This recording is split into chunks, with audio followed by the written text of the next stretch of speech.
আজকে আমাদের কুয়াতলা এখানে একটা পেঁপে গাছ ছিল, তো ওই পেঁপে গাছটা ভেঙে গেছে কিছু কারণে। তো ভেঙে গিয়ে দেখো কত ছোট্ট ছোট্ট পেঁপে হয়েছিল, পেঁপে গাছটা ভেঙে ওখান দিয়ে মুচড়িয়ে গেছে কিছুভাবে।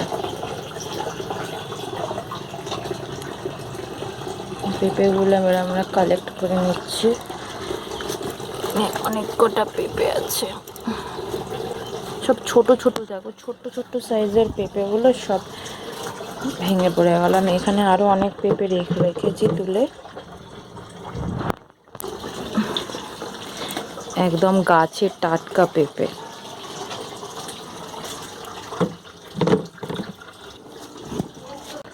দেখো এক বালতি ভর্তি হয়ে গেল। ওই কি করছিস তুই? টেরে ভেঙে কি হচ্ছে? ইয়ে মা, বিছানাটা কি করেছে?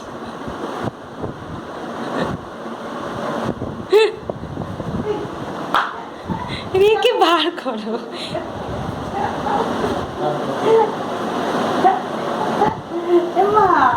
কি হয়েছে তোর?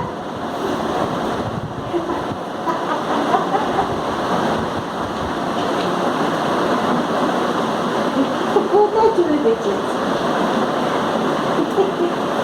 এ মা, এই যে সকালবেলা পেঁপেটাকে কাটা হয়েছিল, সেই পেঁপে দিয়ে আজকে পেঁপে আলু আর শিঙি মাছ দিয়ে তরকারি হয়েছে। শিঙি মাছ ভাজা হয়ে গেছে আর এখানে তরকারি চলছে।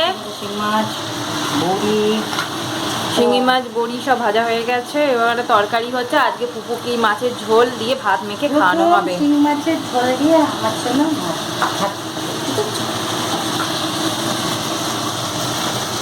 ডাক্তারকে কালকে দেখিয়ে এসেছিলাম, ডাক্তার বলেছে যে ওকে মাছ দিয়ে ভাত দেওয়া যেতে পারে, আর বলেছে যে কোনো রকম এমন নয় যে সেদ্ধ করে মাছ সেদ্ধ দিতে হবে না, দিতে বারণ করেছে। বলছে যে তরকারি করেই দেবেন, আপনারা যেমন খান সেরকমই দেবেন, জাস্ট শুধু একটুখানি লঙ্কাটা কম দিয়ে দেবেন। তো আমরা আজকে তাই শিঙি মাছের ঝোল রান্না হচ্ছে পেঁপে দিয়ে আলু। পেঁপে আলুটা কোথায় গেল? ও এই তো এখানেই আছে। পেঁপে আলু কাঁচকলা দিয়ে শিঙি মাছ দিয়ে ঝোল হচ্ছে। দেখ কি বুঝে গেছে। দেখো তো খেতেই চাইছে না, মা তো ওকে জোর করে করে খাওয়াচ্ছে, একবার এদিক থেকে ওদিক, ওদিক থেকে এদিক করে যাচ্ছে আর মুখটাকে বন্ধ করে রেখে দিয়েছে।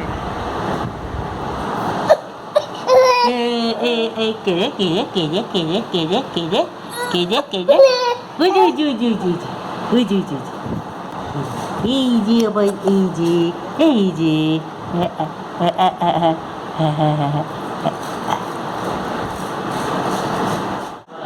এই শুরু হলো কুকুর বদমাইশি। এই এই এই যাচ্ছে, লেগে যাবে লেগে যাবে, ঘুরিয়ে দাও।